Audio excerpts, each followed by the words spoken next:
Hey, everybody, welcome into another episode of Understanding CBD.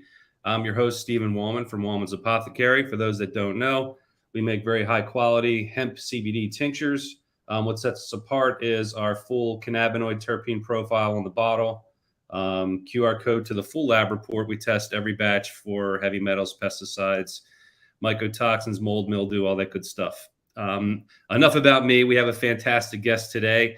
I'm going to introduce you to Dr. Benjamin Caplan, and our conversation is going to be around cannabis as an exit drug.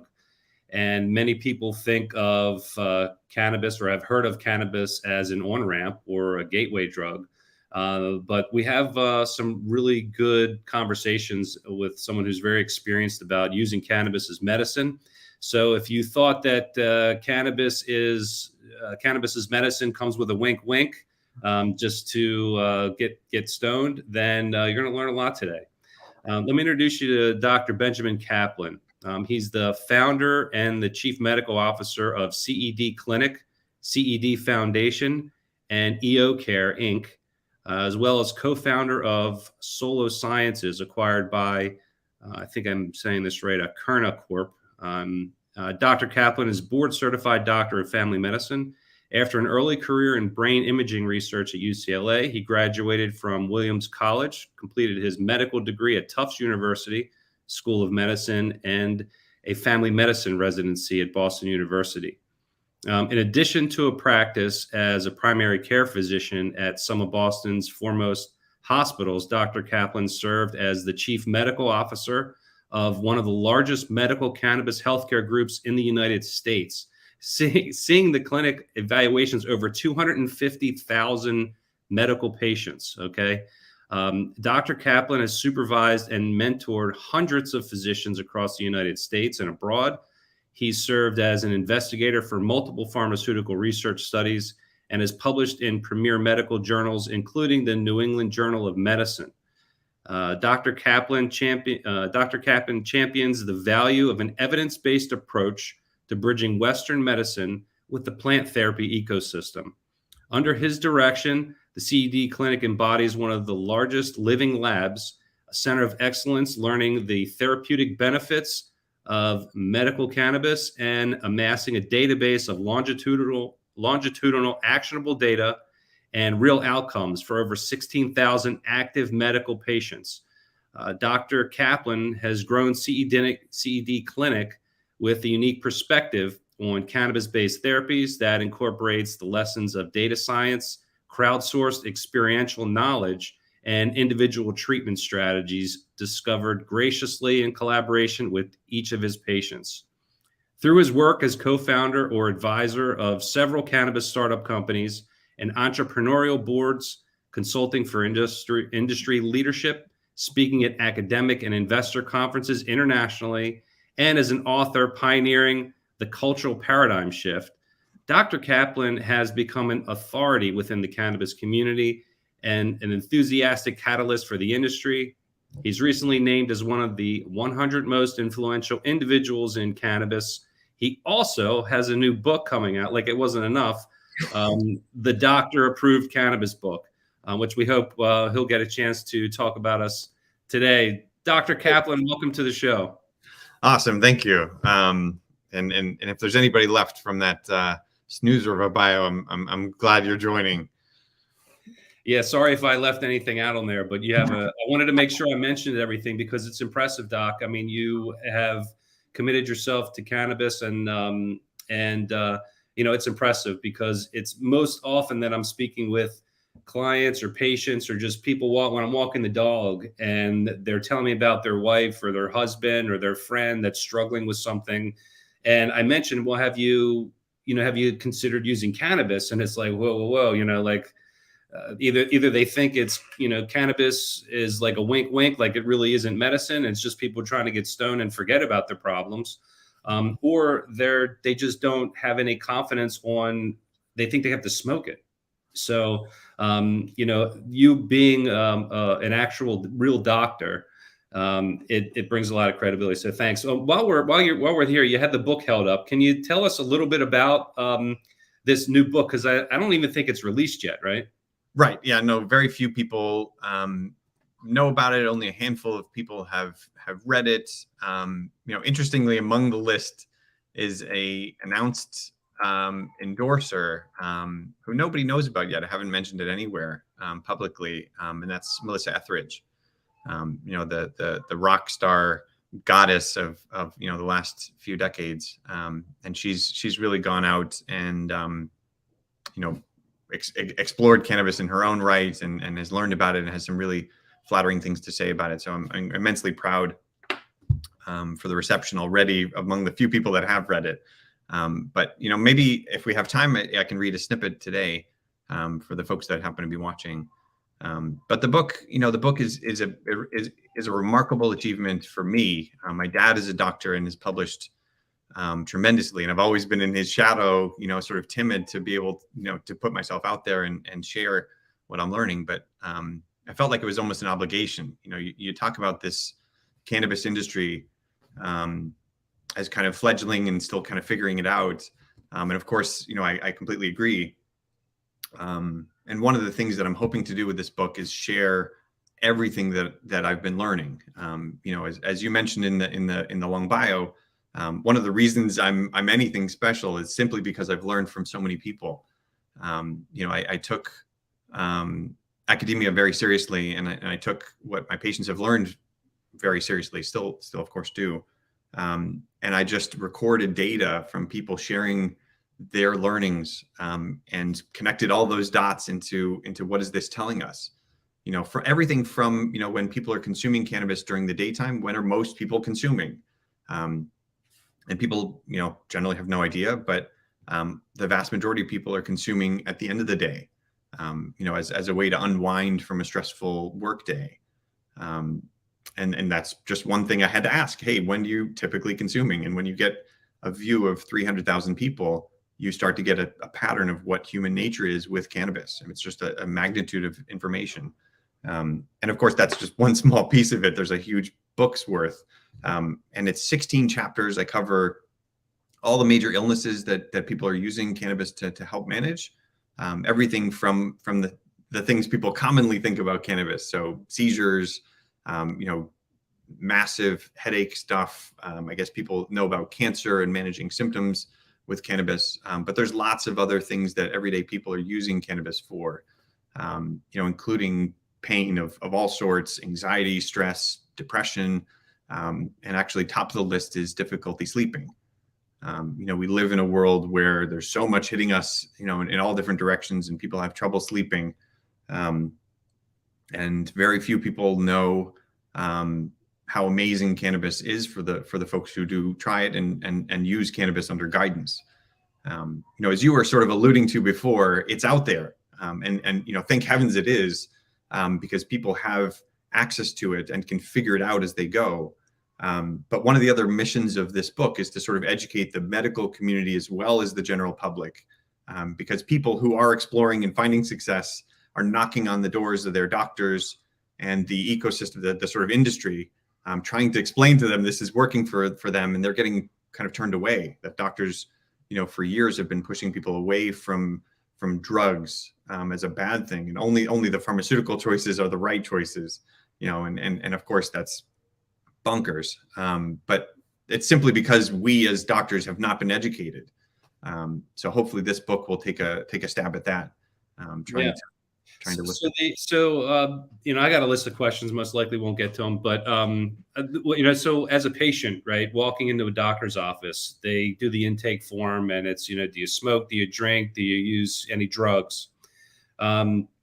Historically, it's been most of the guidance of, hey, unless you're sick or you're dealing with something else, hold that stuff back from the doctor, because they're going to note it down on their chart, and then they're going to increase your insurance rates or something. I'm not really sure where the fear is, but what's your advice now with, for, let's say, a young student, college student, in their 20s, maybe just, going in for a checkup, they have a medical card, or they're using cannabis, how do they start that conversation with the doctor that isn't as open as you?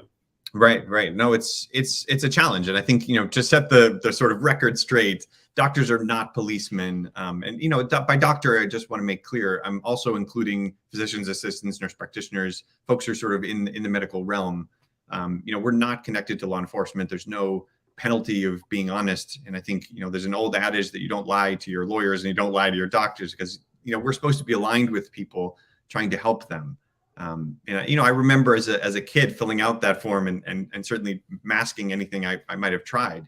But the truth is, those questions are there to learn where people's needs are. And sometimes individuals who are going to a doctor are clear about their needs. I need help. I'm feeling depressed. I'm feeling sad, whatever.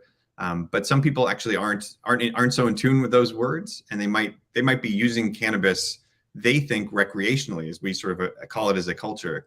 But through a different lens, the doctors might see that as, hey, maybe they need some support. Maybe they're feeling uncomfortable in their social circumstances, or maybe they're feeling stressed out and they're really self-managing, self-medicating to treat something, self-caring.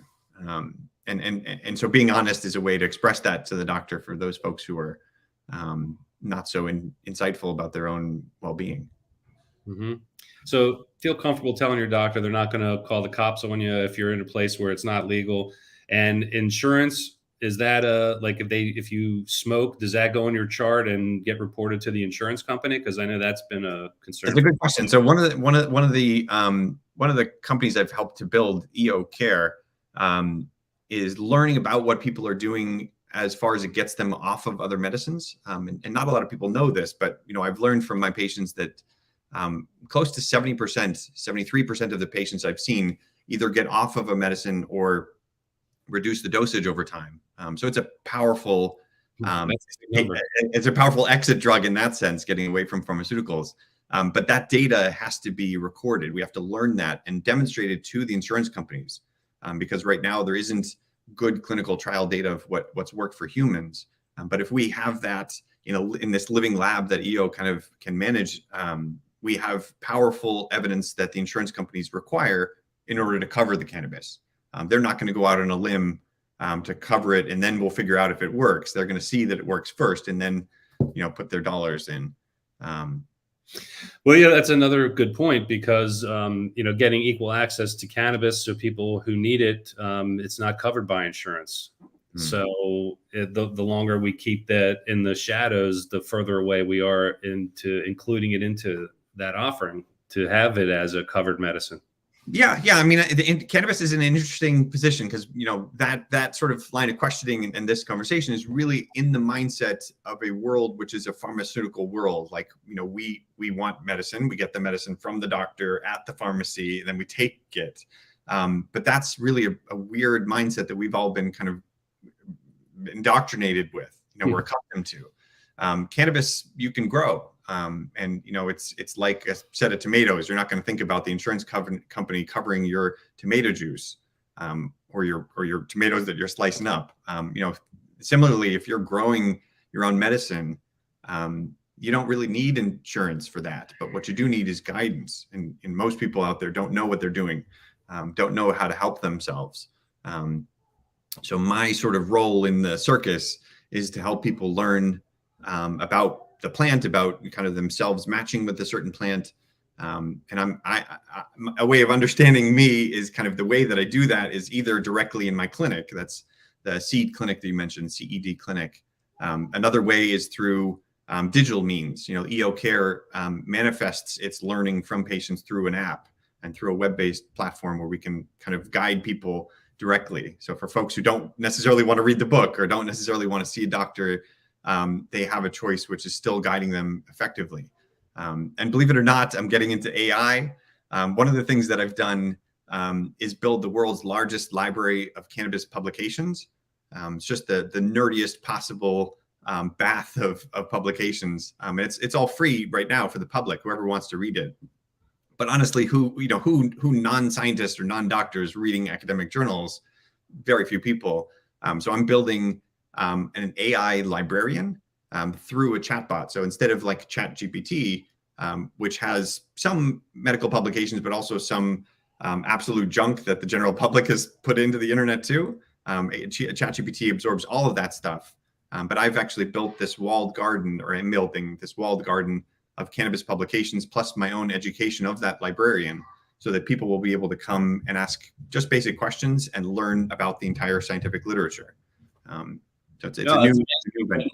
So the challenge with a lot of this literature, I'm not a doctor, I'm not trained in that. So I can look at a report. I try to parse through, I read it, I don't comprehend, it could be one word. I just don't even understand what the word is. So it is important to have an expert translate this information. So it's really cool that you're making that available to people and as a resource, and applying AI technology to it is just it's the obvious way to go from here.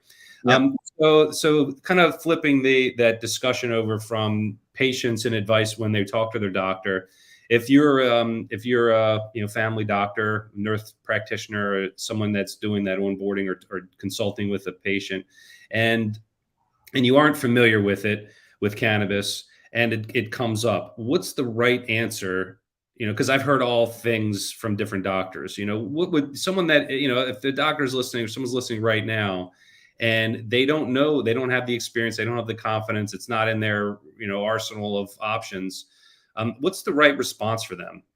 It's interesting. I think just as people should be honest with their doctors about kind of where they're coming from, the providers out there should be honest about where they're coming from. And the truth is, they don't have medical training in the vast majority of cases. It's pretty rare, actually, that anybody has medical training about cannabis therapies. And more than that, doctors are not just book smart, and they have studied, but they've also learned from real people in real life. And sometimes the things that we study in books don't manifest in reality, and we learn a very different kind of truth from our patients and what's actually working at home. So that clinical experience is a really important piece of the clinical puzzle. And very few doctors out there have any clinical experience. Not only have they not learned about it, but they also have not seen patients over time. So I think, a long way of saying, doctors should be honest with their patients. I think should direct them to knowledgeable referrals. We have a referral system in modern medicine. If a doctor is not a rheumatologist or not a dermatologist, if you have a complicated rheumatology or dermatology question, they're pitching you over to the expert. And my hope is that, clinicians out there can be humble enough to recommend the experts. That's a fantastic recommendation. That way they're saying, hey, look, I'm not an expert, but there are experts out there. Let me suggest one or two. And I know a lot of them, and they're happy to talk to patients and take them on.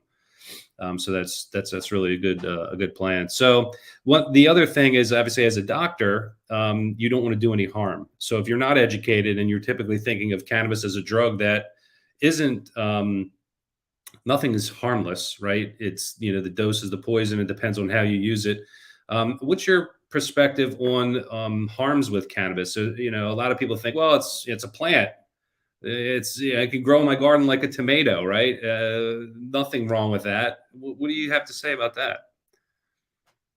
I think harm in this kind of context has to be sort of subdivided into what we mean by that. In terms of toxicity, meaning the amount of the stuff which would be harmful, it's probably an amount which is larger than any human could eat. In theory, it's potentially toxic. There's a judge actually in a federal court case in the 80s who said it was probably more likely for someone to die from a bale of cannabis hitting them on the head than from anything they could consume. And I think, the punchline is consuming cannabis is really only harmful as we know it if someone has an allergy to cannabis. And in Massachusetts, not too long ago, a couple months ago, someone who had an allergy to one of the components of cannabis, unfortunately passed away because of the exposure. So, the idea that cannabis is harmless is a little bit overplayed. But for the vast majority of people, cannabis is acting like any vegetable would. And vegetables are not all harmless. For some people, your liver is digesting the cannabis to process as it does for everything else that we consume. But if your liver's busy, then it might not be processing, potentially medicines you're taking. And that means those medicines might be a little bit stronger than without the cannabis. So there's an interaction there that might be, potentially more complicated than most people would want to deal with. And that's the job of a doctor. So I think that's, one of those cases where if you're consuming cannabis and other medicines, it's wise to have someone who knows about those things to look out for you. But, back to the sort of categories, I think, of harm, there are physical effects of cannabis. Dry mouth, bloodshot eyes are the obvious ones, but also increasing heart rates. For some people who have sensitive hearts or have heart issues, that can pose trouble. For some people, cannabis makes them dizzy or lightheaded, and that can also pose issues if you also have wobbly legs for one reason or another. Psychological effects is very clear. People who use cannabis are altered. Your thinking process is a little bit different. And for many people, they want that, and that's an advantage. But for some people, that's off-putting, it's off-settling, especially for people who have a predisposition for some mental health challenges that can be catastrophic. Just like if you're walking down the street and a bus kind of swoops right close to you, that might terrify you. That's an experience which is both physical, and makes your heart race, but also psychological. You were almost killed. Some people have dramatic responses to that. That kind of experience can happen chemically too. Even if the sort of chemistry itself is not toxic, the experience can be off-putting. And then, apart from that, there are people who become dependent on cannabis, which is different than addicted. There are some people who are prone to addiction. I think with anything, there are people who are addicted to coffee. There are people who are addicted to exercise. There are also people who are addicted to cannabis. And what that means is something bad has come from someone's continued use of cannabis. Maybe they're, not crying on the shoulders of friends, or they're not, fulfilling their job applications, or, they're self-isolating, or they're stealing money so that they can afford buying it. There's all kinds of things that pose potential harm for addiction of cannabis. But dependency is different. And people do become dependent on cannabis. And that's sort of a potential harm. Yeah, and I think that's the thought of today's talk, which is around cannabis as an exit drug. So when a doctor would recognize that the use of a certain prescribed medicine or drug is becoming a problem, whether it's lab reports are showing, hey, there's issues with some side effects here, or if it's a behavioral problem, when that's noticed, how do you see? Let's just take an example. So, a pain patient with opioids. How would cannabis be? What's the expectation for using cannabis as an exit drug in that case? It's a great example. Out of the people that I see who are guided with cannabis and prescribed opiates for, bone break or something, or cancer treatment, over 90% of them don't use the full prescription that they're given. In many cases, they only use a few days of the opiates because the cannabis is giving them enough relief, and they don't need to risk the side effects of opiates. We all know the dangers of opiates for kind of different reasons. The most scary stuff is, people are becoming addicted to them and dying from opiate overdoses. But that's, not your average Jane and Joe. Most people who are taking opiates are prescribed to them, and they have awful side effects. Opiates can be, not only a roller coaster, because when you take the opiate, of course, you're feeling better. But then when you are not taking it, or when the amount of opiate in your system goes down, you feel terrible, kind of worse than when you were, at baseline. But also opiates are very constipating. And for people, that can be a miserable experience. If you're already experiencing illness or, a bone break and terrible pain, on top of that, not being able to poop is excruciating, and sort of demeaning, and, people feel awful. So there's a whole spectrum of adverse effects related to opiates that actually don't come with cannabis. So to sort of contrast the two, they both, believe it or not, hit the mu opioid receptors in your brain. Those are the receptors which help you feel calm and comfortable while you're taking opiates, and cannabis does touch those same receptors, the exact same receptors, not with the same intensity, not with the same duration, but nonetheless, there's similar appeal, similar relief. But then cannabis also has a ton of other effects that are probably more than the time we have today to talk about. But suffice it to say that people feel both comfortable. They feel a little bit of the opiate goodness, but none of the adverse effects. In some ways, it's the proof is in the pudding that so many people are just preferring cannabis to the opiates. And then I realize that that mechanism of action is similar between the two enough to help get that's a pretty high rate of success of helping people wean off and really reduce the dependency on opioids. Now, since we're talking about pain, I'm a golfer. It's very often, as we get older, most people have pain and they're not going to go to the doctor to get it prescribed. They're going to go over the counter and they're going to grab Tylenol or ibuprofen and just get into a habit of, hey, before my round, every couple, I'm going to just throw a couple of these in my mouth and use that as an anti-inflammatory. I personally have seen some side effects and issues with that, which is how I got into this whole cannabis space. What do you think about, or what can you advise people that are just harmlessly over the counter taking in their mind Tylenol and popping those Advil? I mean, is that safer than an opiate? Is there side effects to that? And how does that compare to cannabis?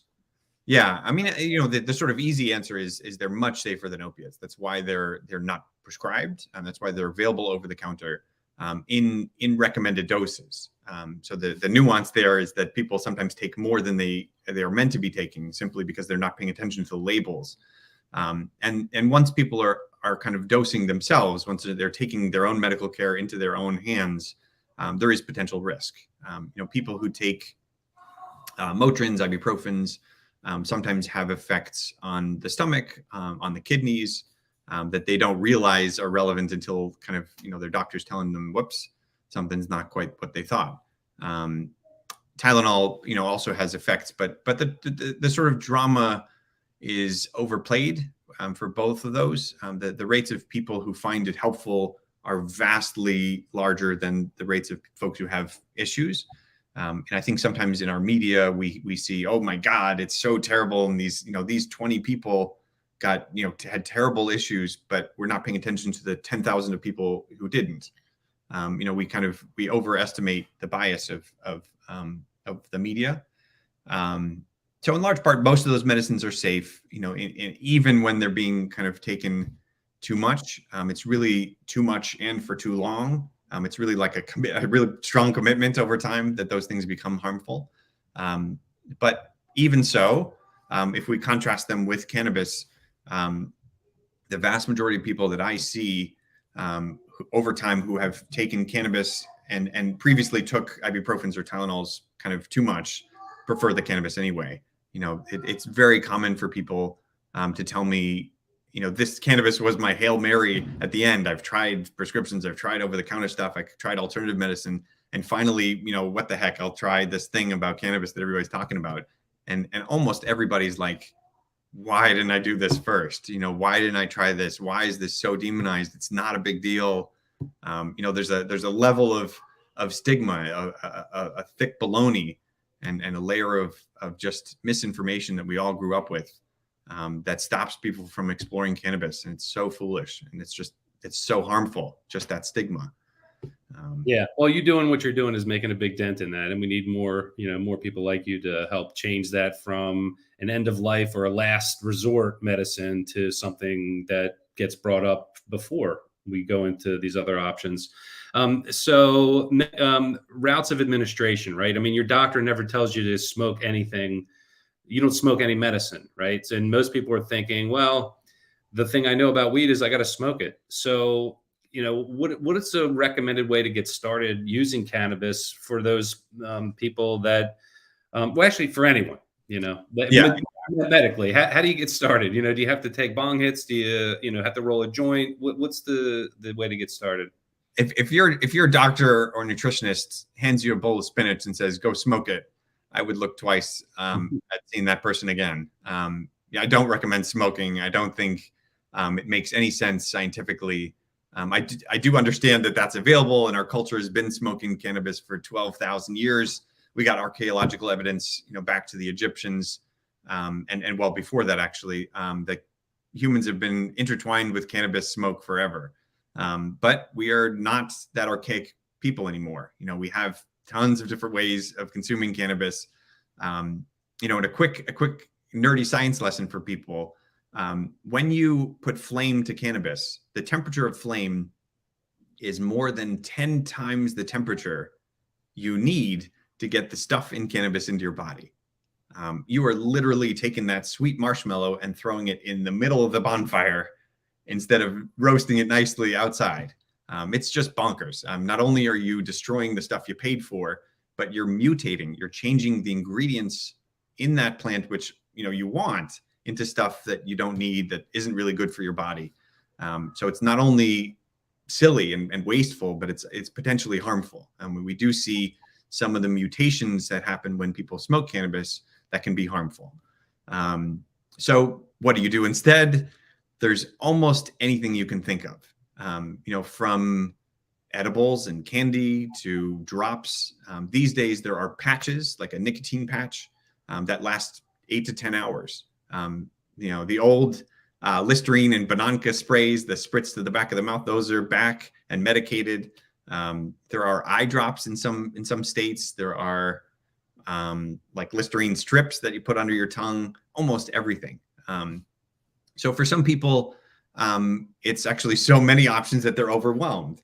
And that's one of the jobs of the clinicians, the cannabis knowledgeable people, to guide folks, to help you understand what might be right for you.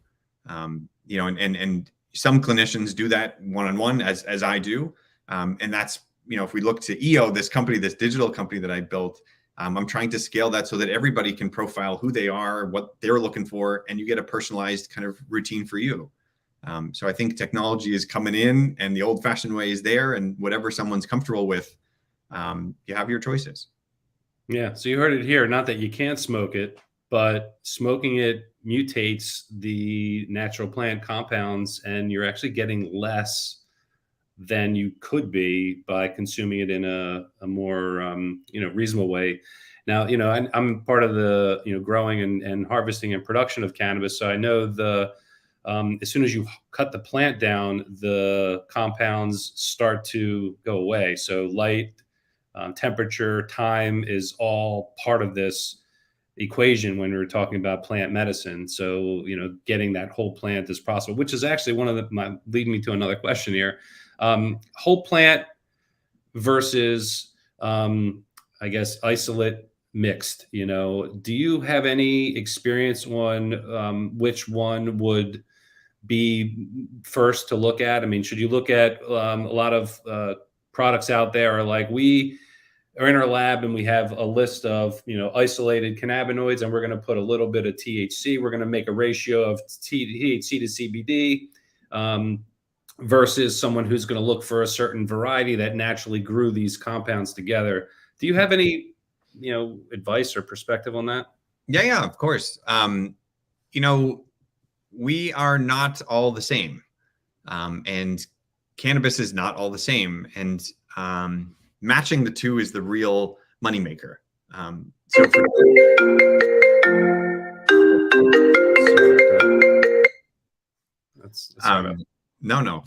So depending on what your genes have built you, or what your environment has changed for you, you might match with a different type of cannabis. And we don't yet have a system to understand well what your constitution is. There are some companies that claim that they do. There's now genetic testing for cannabis. There's also, testing that you can look at from a store based on, what's in the product you buy. But matching those two is tough, because even in you, it changes over time, depending on how much you slept, how much you exercised, what foods you had. So this is an evolving dance.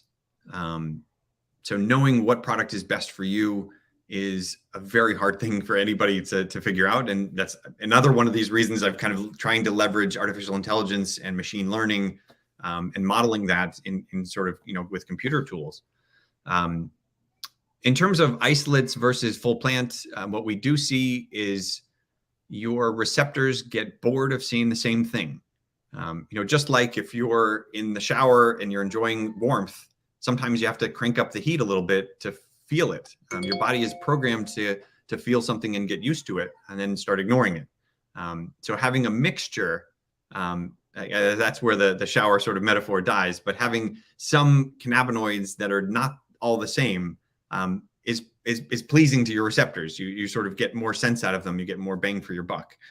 So in general, the recommendation is almost always it's better to have multiple choices in what you're taking, multiple ingredients rather than just one, which is actually counterintuitive to some people. They think, well, we don't know about all this. I want to try just one thing at a time. And for some people that will work fine, but your body's going to get used to that and become tolerant of it much more quickly than if you had a multivariate thing. Yeah, well, that's a good takeaway, which is it's not a set it and forget it. There isn't a one of the questions I'm sure you get when you have a diagnosis for a patient and you suggest a treatment. Am I going to have to do this forever?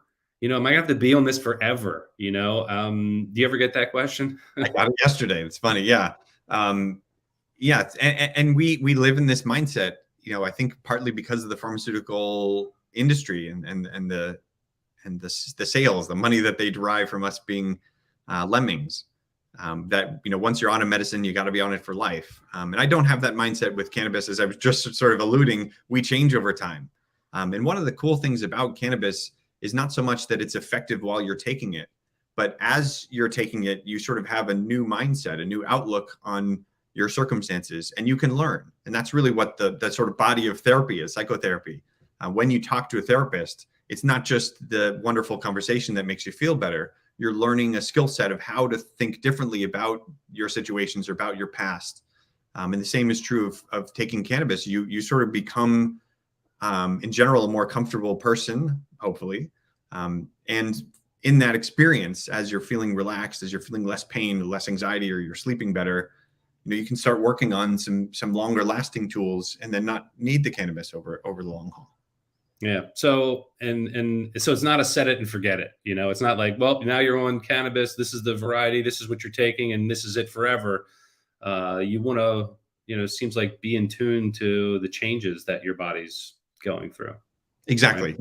Yeah. And that's one of the things that I made front and center with the book is what is cannabis useful for now? What might you want to plan for later? How does the process work? From what to pick to, potentially how to learn how to grow, who to talk to, how to manage it, sort of everything I packed into this book, which for the audience that is still listening and still interested, will be available October 17th, but it's available for pre-order today. And anybody who's interested can wander over to caplancannabis.com. It's Caplan with a C and cannabis with a C, caplancannabis.com. And you can pre-order it. You can learn more about me. You can see some of the things I'm doing if you're interested. Do you have any, we're coming to the end here, but do you have any time to read a little bit out of the book? I mean, we didn't talk much about, I guess, the endocannabinoid system specifically. Was there something that you'd like to share that Sure. jumps out? Yeah, no, I mean, I can read about the endocannabinoid system in action. Oh, yeah. Tell me about that. Sure. And this is a section of the book that nobody has heard of or read. So those who are listening and interested will be the sneak preview audience. All right. The endocannabinoid system in action. This is actually just from chapter 1. Cannabis can uniquely influence both the brain and body, which makes it an ideal therapy for so many areas of health. The reason: it has the ability to communicate with just about every cell in the body via the endocannabinoid system. Endo refers to molecules that are produced inside the body. Cannabinoid refers to the collection of molecules and or their precursors, either naturally occurring in the body or produced from plants, and their receptors in the body. This receptor molecule combination activates a massive array of positive health effects. Cannabis products are literally copycats of the endocannabinoids. They're almost identical to the form and function of the naturally occurring molecules that are found in almost all living creatures. The endocannabinoid molecules we naturally produced are called anandamide and 2-arachnoidal glycerol, 2-AG and AEA. AEA is found in nearly all animal tissues and some plant tissues. 2-AG is found at high levels in the nervous system and is derived from the same essential pathways as AEA. There are also cannabinoid molecules that are produced outside the body, specifically from plants, which are called phytocannabinoids. All plant-derived cannabis products, whether they are THC-based or CBD-based, are considered phytocannabinoids. As endocannabinoids are so prevalently produced throughout the body, scientists believe that the purpose of the system is to maintain overall balance or homeostasis and keep our internal functions running smoothly. We know that the system impacts mood, memory, appetite, immune function, and nervous system signaling functions. What's more, the endocannabinoid system is a dynamic, evolving system that adapts to the immediate environment. The body produces and stores endocannabinoid molecules as needed, and these molecules find their way to endocannabinoid receptors in a steady circadian rhythm, much like the rhythms of sleep, hormone cycles, fitness, and nutrition. This is all the stuff we were talking about just here today. So that's a sneak preview. As you can see, I've tried to write it so that it's simple. There's not fancy scientific language. Everybody deserves to understand what's going on, what the reality is. And I make no claims in this entire book which are not backed with a reference in the book. There's over 350 pages in the 16 chapters and over 120 references. So every stake in the ground that I make has a reference that everybody can look up and research. And interestingly, the book has no pictures, but I put all of the pictures, or I will put, on my website, caplancannabis.com, so that people can map along in real beautiful color images what they're reading in the book. So I'm trying to make it a little bit more interactive. And of course, anybody that has questions as time goes on can reach out to me. I'm hoping I'll be around for a lot longer. And as the book comes out and people have questions, I want this to be an interactive sort of opportunity that folks who have serious illnesses, folks that have serious questions can always have access to the author. That's awesome. That's awesome. Thanks for reading that and sharing the exclusive sneak peek here of your new book. And I just want to say thank you, Dr. Caplan. I think now you've done a lot of work to get to this point, and I still think this is just the beginning. And I look forward to more works of yours and getting this book out there and informing and educating more doctors that can really follow your lead, because it's that leadership that we lack in so many of these different areas. And in order to make a change with how we see cannabis and break these stigmas, people like you are extremely important. So thank you again for coming on the show, and we'll support you in every way we can. And good luck to you with the release. I know I got mine ordered. So if you haven't got one ordered yet, you can get it right from Amazon and get your pre-order in. And anything else you wanted to mention to the audience before we tune off today? No, it's all. I mean, I think the pre-order stuff is really important. That it's not just about me, actually. Imagine if this gets on the New York bestseller list. I don't care about it for me. It's about the cannabis industry. This is a book of benefits that's evidence-based. The sort of message that sends the world, that 92 and 94% of the Gallup poll respondents think cannabis should be around and legal and not sort of this mess that it is in our culture. And my hope is that this book can be a sort of torch that way. Yeah, this is the first book that Random House has published that is cannabis related, right? Yeah, it's Ben Bella is the publisher, Random House is the distributor, but yes. Yeah, so you're already breaking grounds here. So let's keep this light going. And thanks again, Dr. Caplan, for your time, and appreciate everyone that listened in. We had a lot of comments here along the way, a lot of people cheering you on and just saying that this is just really good information and appreciative. So thanks again, Doc, and we'll hopefully be talking again soon. Good luck with the book launch. Thank you so much. Yeah, I hope the audience can reach out. I'm always around and happy to engage. That's amazing. Thanks. Yeah, you're on Twitter, you're on LinkedIn, very accessible, and I think that's awesome. So thanks again. Thank you. Yeah, have a great time.